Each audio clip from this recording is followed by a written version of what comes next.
Sebelumnya marilah kita memberikan penghormatan pada guru agung kita. Namo tassa bhagavato arahato sama sambuddhassa. Namo tassa bhagavato arahato sama sambuddhassa. Namo tassa bhagavato arahato sama sambuddhassa. Sukihontu namo buddhaya. Selamat pagi Bapak Ibu Saudara-saudari serta adik-adik. Semoga pada kesempatan hari ini semoga semuanya dalam keadaan baik, sehat, damai dan juga bahagia. Pada kesempatan ini sedikit akan menyampaikan kembali apa yang telah saya pelajari atau saya lihat atau yang juga saya dengar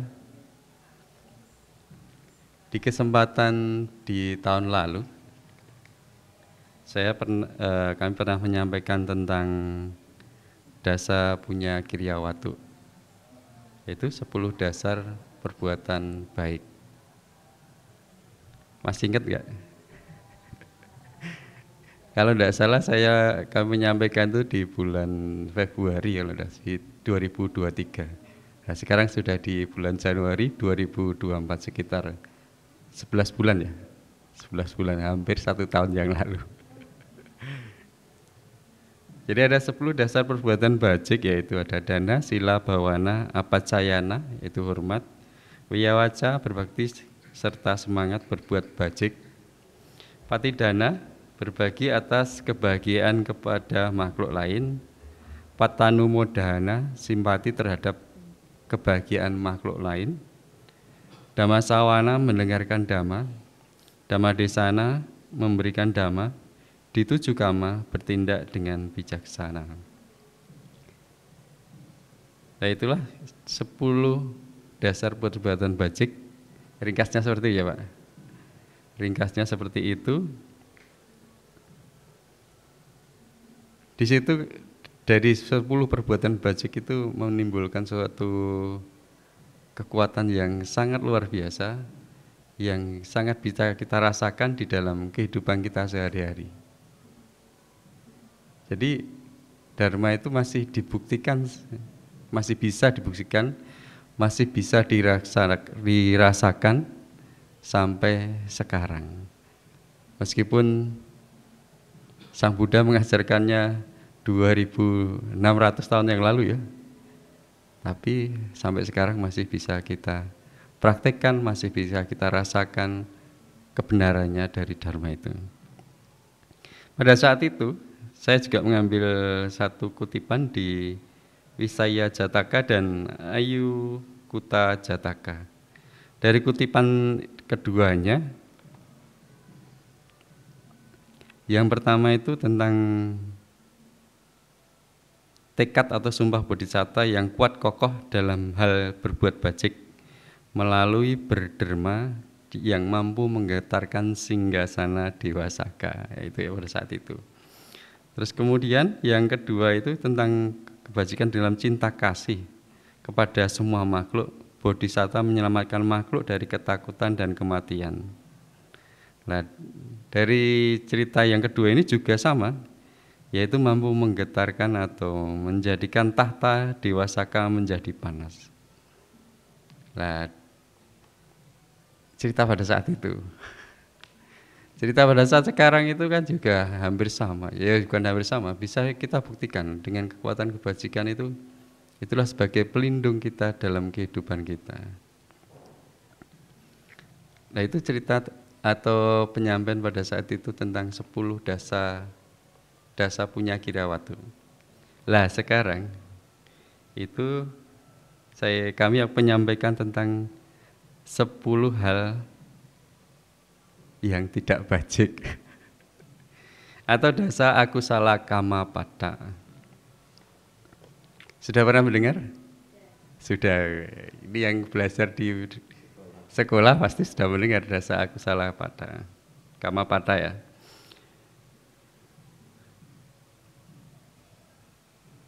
Kenapa bisa menjadikan aku salah itu sangat berbahaya? Karena dengan berbuat hal yang buruk atau yang tidak baik, itu akan bisa mengantarkan kita untuk terlahir di alam yang rendah. Dengan demikian, kita mestinya juga hati-hati dengan bila kita melanggar atau melakukan salah satu hal dari 10 perbuatan yang tidak baik.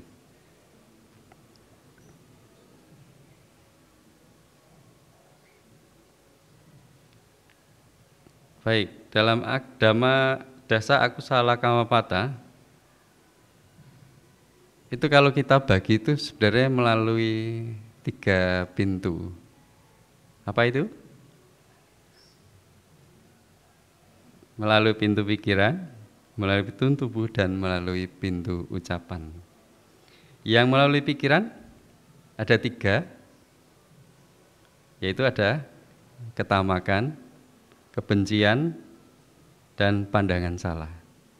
Kemudian yang melalui pintu tubuh ada membunuh, mengambil barang yang tidak diberikan, dan berbuat asusila. Dan melalui pintu ucapan ada 4, yaitu musawada, pisunawaca, parusawaca, sampapala. Musawada berucap bohong ya. Pisunawaca ucapan memecah belah. Parusawaca ucapan kasar. Sampapala ucapan bohong. Dari keempat ucapan ini, mana yang sering didengar? Musawada ya. Maka dari itu pada kesempatan ini saya hanya akan mengambil tentang musawada. Yang lainnya di kesempatan lain. Jadi kalau kita melihat di KBBI, Kamus Besar Bahasa Indonesia, apa yang dimaksud berbohong adalah menyatakan sesuatu yang tidak benar, yaitu tentang berbohong. Nah, kalau dalam hal musyawadah, itu kalau kita melihat dari sisi Buddhis itu adalah dengan niat atau dengan cetana membicarakan sebuah kebohongan. Atau istilahnya bisa juga memutarbalikkan fakta ya. Musyawadah atau berbohong itu terpenuhi ada 4 hal. Yang pertama adalah atatang. Jadi atatang itu artinya hal yang tidak benar. Hal yang tidak benar itu misalkan orang mengatakan hal yang benar menjadi salah, kemudian mengatakan hal yang salah menjadi benar. Ya, dengan bahasa lain adalah memutarbalikkan fakta dengan niat untuk memberikan pemahaman yang keliru ya, pemahaman yang salah. Yang kedua adalah wisang wadana citata, merupakan orang yang pemilik pikiran agar orang lain menjadi memahaminya salah. Jadi memberikan kebohongan kemudian supaya orang lain tersebut juga memahami bahwa kebohongan itu. Yang ketiga adalah tajo wayama, usaha untuk membuat kebohongan atau membuat orang lain menjadi salah. Yang keempat adalah parasa tadattajananang. Orang tersebut memahaminya bahwa dia berbohong melalui berbohong. Jadi dalam hal berbohong, orang tersebut juga mengetahui bahwa dia melakukan itu untuk sebuah kebohongan. Nah, kebohongan itu juga sebenarnya tidak hanya melalui ucapan, tetapi juga bisa melalui isyarat. Misalkan kalau ada orang bertanya, kita berada di depan wihara ya, ada yang bertanya, kalau dari sini ke alun-alun kemana? Dia tidak ngomong, cuman menunjukkan dengan tangan kanan. Padahal kalau dari sini ke kiri, nah itu juga termasuk bohong. Dengan kata lain, berbohong meskipun musyawadah itu wada itu ucapan, usaha itu berarti berbohong melalui ucapan ya, tapi bisa juga tidak melalui ucapan tapi juga dengan tubuh.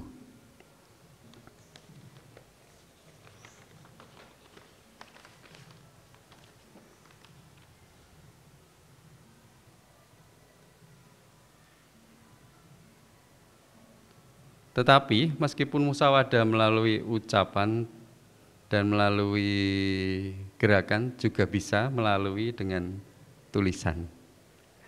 Seperti di masa sekarang kita banyak mendapat informasi dari HP lah, dari media sosial yang kita baca ya. Kalau itu tulisan-tulisan atau artikel-artikel yang bohong atau istilah memutarbalikkan fakta, itu juga termasuk sebuah kebohongan. Jadi tidak hanya melalui ucapan, perbuatan dengan fisik, tapi juga bisa melalui tulisan. Jadi kebohongan dapat dilakukan dengan dua melalui fisik dan juga melalui ucapan. Lah, ada 4 cara musyawadah itu dilakukan. Yang pertama dengan sahatatika, yaitu dengan tangan sendiri. Artinya melakukan kebohongan melalui ucapan maupun tubuh itu dengan dilakukan sendiri. Yang kedua adalah anatatika, dengan kekuasaan. Dengan kekuasaan itu artinya dengan menyuruh orang lain untuk berbohong. Yang ketiga adalah nisagia, dengan melempar atau dibuang. Dengan melempar atau dibuang itu misalkan membuat sebuah tulisan kemudian dilempar ke rumah orang. Padahal tulisan itu tulisan sesuatu yang bohong. Bisa juga dengan membuat surat kemudian mengirimkan ke seseorang yang surat itu surat bohong juga. Itu juga termasuk sebuah kebohongan. Yang keempat adalah tawara atau stabil, konstan, atau yang dalam waktu panjang gitu ya. Maksudnya bila ada dalam bentuk misalnya tulisan, misalkan ada di suatu dinding ada tulisan di sini ada anjing galak gitu misalkan. Padahal sebenarnya di situ tidak ada anjing galak. Itu juga sebuah kebohongan yang dimana itu stabil atau konstan atau tawara. Akhirnya dengan kata lain tulisan itu menjadi sesuatu yang permanen ya, kebohongan yang panjang yang permanen.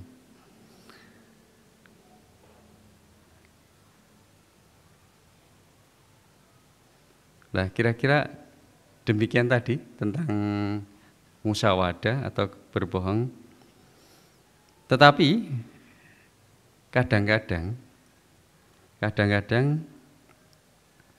ada sebuah kebohongan yang tidak termasuk dasa akusala-pata yang dapat melahirkan ke alam yang rendah. Apa ini kira-kira?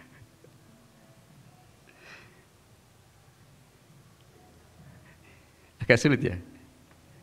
Jadi ini saya mengambil sebuah cerita tentang berbohong untuk menyelamatkan dirinya sendiri. Nah, cerita ini biasanya untuk anak-anak sih. Kalau di cerita Jataka itu. Pio atau anaknya Husa mungkin juga pernah mendengar ya.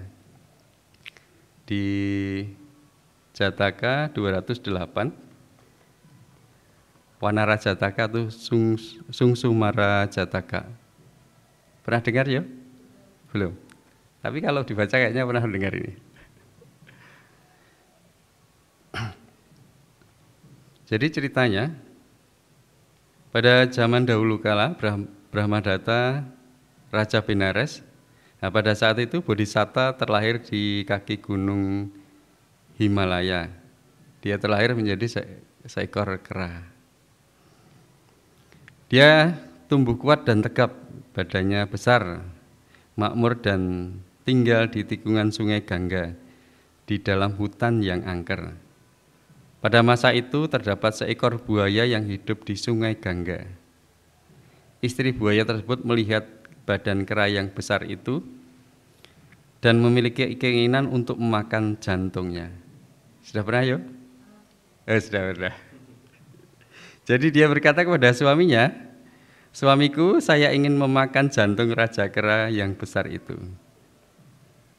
"Istriku," kata buaya, "saya hidup di air dan dia hidup di darat. Bagaimana kita bisa menangkapnya?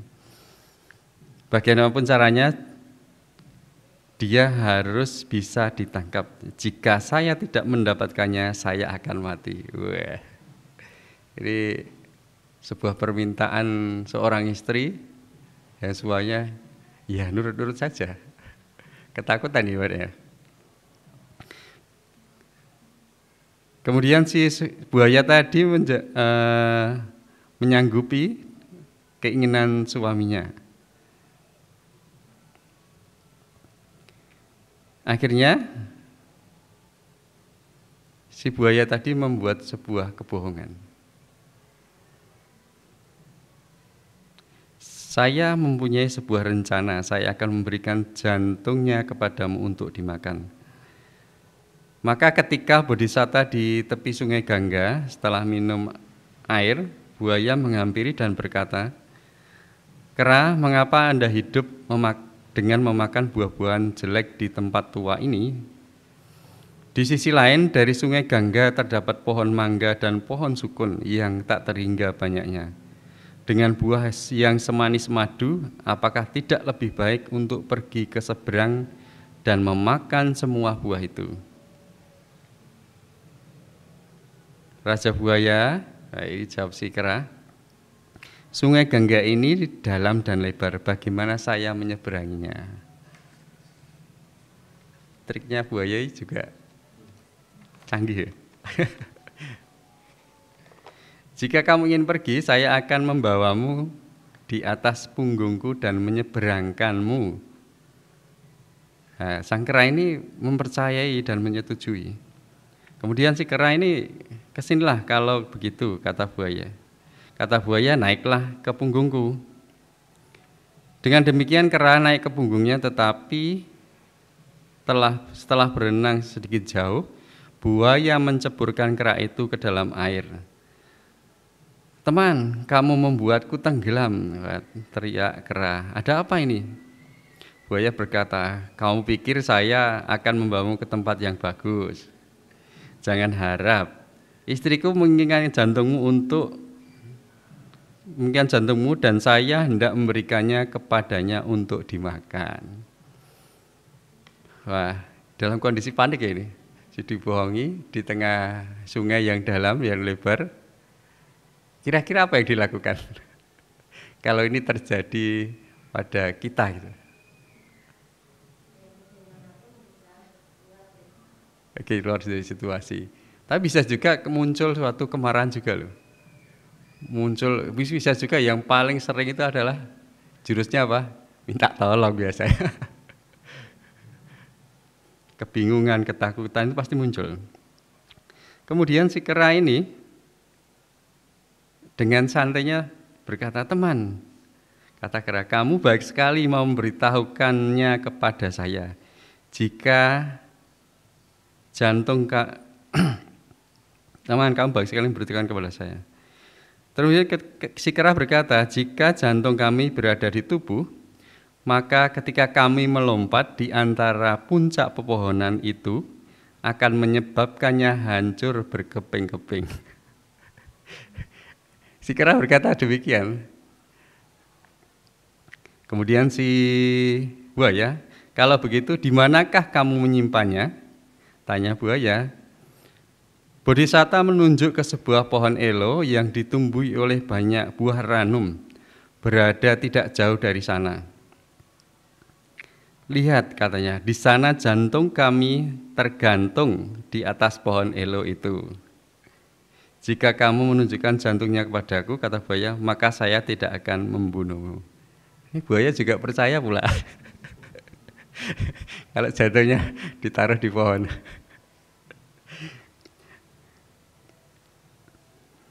Kemudian buaya membawa ke tempat itu. Kera melompat dari punggungnya dan memanjat ke pohon elo. Kemudian duduk di atasnya.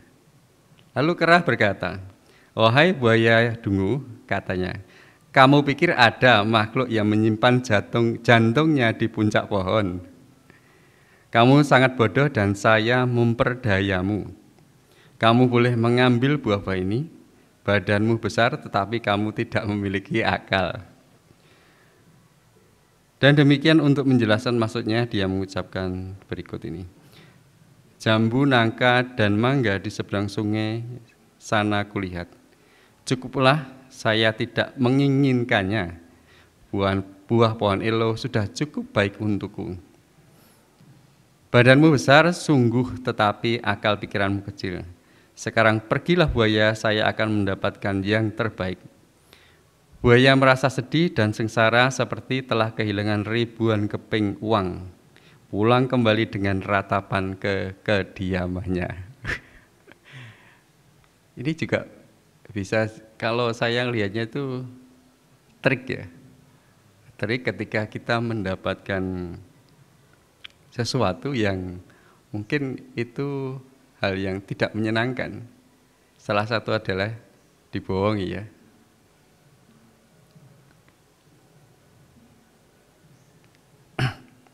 Nah dari cerita itu tadi, itu kan cerita saat Sang Buddha masih menjadi bodhisatta, di kehidupan lama menjadi seekor kera.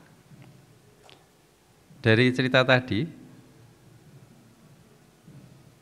yang jelas ya, yang menjadi kera adalah bodhisatta. Terus yang menjadi buaya siapa? Dewadatta. Kemudian istrinya?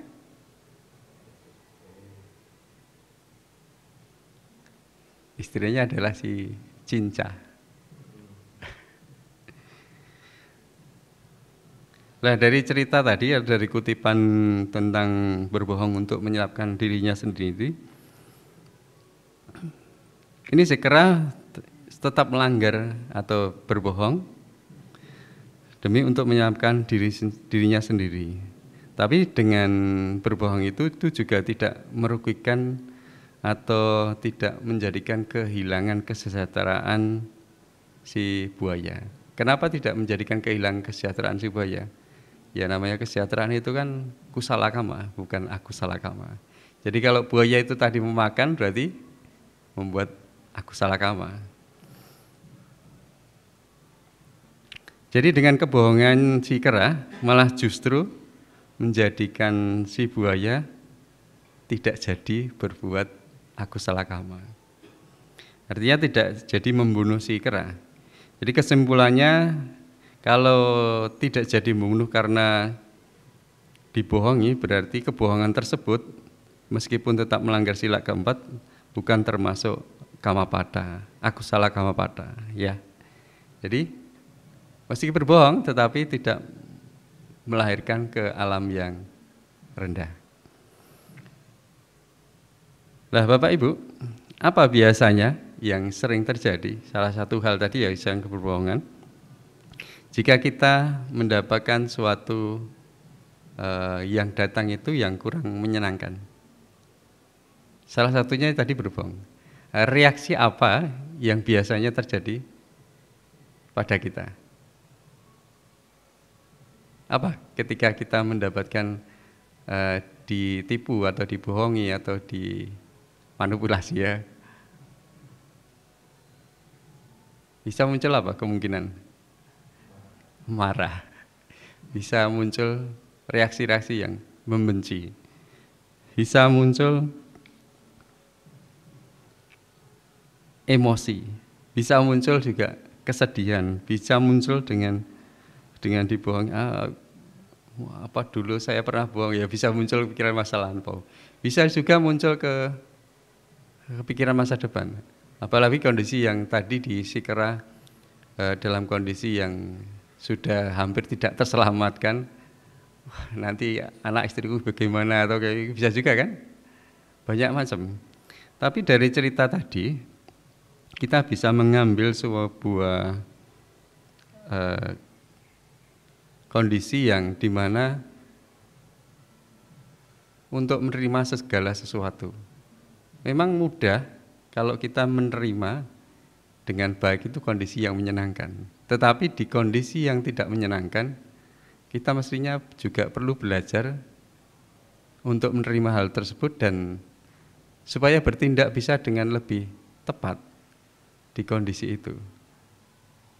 Dalam keadaan menyenangkan pun kita juga harus tetap memiliki kewaspadaan atau kesadaran supaya reaksi kita pun juga tidak mengarah hal-hal yang kurang baik.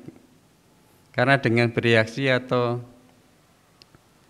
menanggapi sesuatu itu dengan kemunculan hal yang buruk, malah justru keadaan itu akan semakin buruk, semakin parah, dan menambah, bisa jadi menambah karma buruk kita yang kita tanam pada saat itu, pada saat karma buruk itu datang.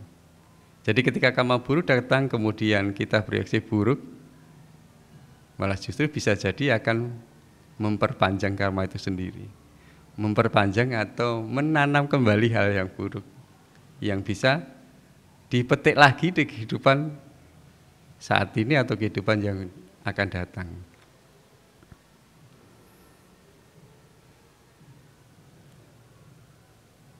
Jadi singkat cerita adalah tentang bagaimana kita melatih menerima segala sesuatu yang baik maupun buruk. Kira-kira itu yang dapat kami sampaikan. Semoga bermanfaat dan semoga semua makhluk berbahagia.